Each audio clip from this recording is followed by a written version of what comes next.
What is it that gets us so hooked in to certain teachers, methods, but in this case, mainly teachers, that really gets us hooked in emotionally? What do I mean by hooked in? Well, it's almost like this person has the answer. This is the method. This is it. If I just watch enough videos, if I could just be around them, this is going to do so much for me. And this can really affect your inner work. It can affect your own growth. It can lead to some unhealthy dynamics, right? And I'm not talking about the super obvious, I dedicated my life to this guru, I sold everything, right? I've worked with people who have been there, done that, and can come with some consequences, as you might imagine. I'm just talking about an underlying, sometimes unrecognized background sense where we are hooked in and we believe they know. And that colors everything we do. That's the part, that's why I want to talk about it. How it can be affecting you, how this can be judging your own methods, your own ability to listen to your own inner voice and guidance. Now, fundamentally, why does this happen? I think it's because we believe they have the answer to our pain and suffering. Straight up. That could be the answer to just about anything we get hooked into, but we believe they have a special insight, a special ability. They can really see us. They can read us. They're tapped into something. They know. They drop these little hints like, oh, yeah, you might need to. And we give it such weight, such credibility. We believe they have the answer to our suffering. Doesn't matter how many times they say, oh, yeah, the answer's within. They all know to say that. Every teacher knows to say the answer's within you. I'm not looking for followers, etc. Doesn't mean that's what they're doing, and that doesn't mean that you are listening, right? Whether they're genuine about it or not.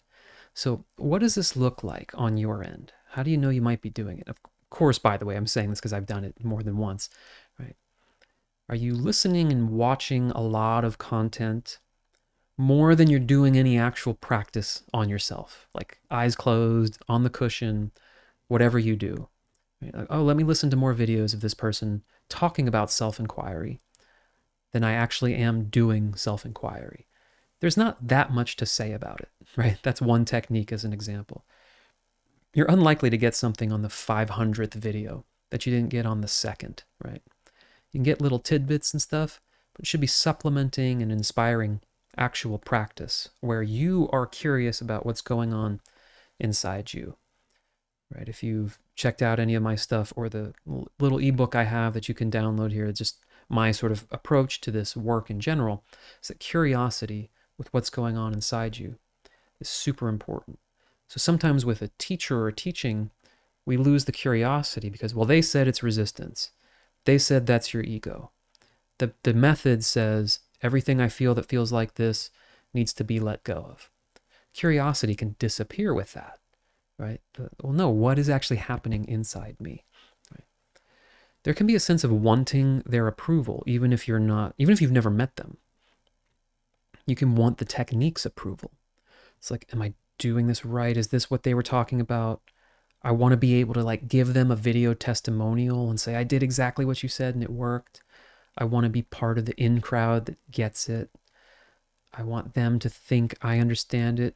Notice if any of this runs in the background. Sometimes even when you're doing your own processes on yourself, right? Are you cross-referencing it with what someone said, what the teacher said, what the thing is supposed to look like, right? You can see how much that can infect your own progress, your own journey with this stuff. Another big one is you're imagining that if you got close to them, if you got in their inner circle, you went to live events, you went to enough retreats, that would do it, right? Everything is like, well, this isn't that good because I'm just doing it myself. But boy, if I could get to the live, right? Now I've been to live retreats and stuff, been amazing, but it's that pushing on this existential extra quality to them. That's like, if I could just do that, that would carry so much more gravity than my own work on myself. And can you see how much power is sort of given away and how much emphasis is put on the teaching or the teacher? Right? Now, the other thing that can happen is, of course, you can have, and it's great to have, actual relationships with teachers and people that take you through processes and things like that. There can be people that really help you. I mean, I have people, obviously, that I still pay to work with to help me work through stuff and give me guidance and all of that. But at this stage in my life, it doesn't have the dynamic of like, okay, if I just follow everything they say, that's going to heal me. Or, I'm not kind of at their feet. They're just very good at what they do, and I really respect them. That's good. I would encourage that personally. But this dynamic of like, yeah, they have an answer that I'm badly looking for. And I think they know maybe more than any human really does. I think they have this special spiritual insight that I just need to like sort of surrender to them, even if it doesn't feel right to me. That's no good. But what can happen is this dynamic where they might be digging that. They kind of groove on this thing of having followers and people thinking they're smart. I mean, who doesn't like that, right? Who doesn't like feeling smart and interesting? And I don't think most people in the teaching space, some, yes, but not all, are like beyond that, have sort of transcended that, right?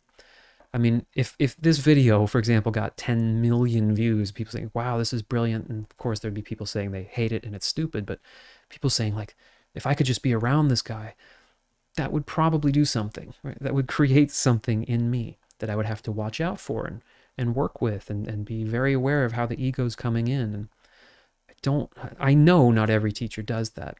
And there can be these dynamics at play where they're kind of digging how much you look up to them and kind of entertain that I'm the master here role and just give those little clues and make it sound like, yeah, if you really go deep with this would happen, or you would resolve this, or, I see something in your future it's like, you know what I mean? It's dropping these little clues and cues and things that feed into that dynamic of, wow, this person's really special. Versus like, wow, I was so deep inside myself. This person really guided me to these places within. They can do both, so be careful.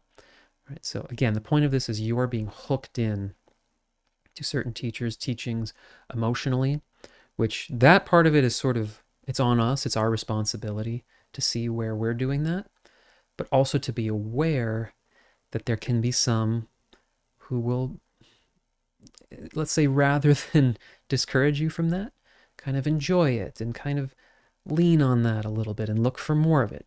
Like I said, they all say they don't. So you have to be extra sensitive to like, okay, am I putting more power and weight onto this person or this method than I am to my own sense of exploration? Because the method or the teacher should help you go within and discover things and give you a framework of how to like explore them and work with them and release things emotionally. But like I said, in my framework, at least, curiosity is huge. Being willing to just listen and talk and receive and be curious what's going on inside me. Of course, you can make that dogmatic too, but at least it's better than this is the method I have to do every time. So I hope this helps. I hope this makes you maybe think about some things you might not have been thinking about that I would love to have had said to me, 5-10 years ago, when I would really, and again, I got a lot of great benefit out of the things I followed, but I've gotten hooked in a way where I saw it as more than it was, doing more than it could be able to do. And so I hope this can help you bypass that, should that be something in your life now or that you might bump up against in the future. So hope it helps, and I will talk to you soon.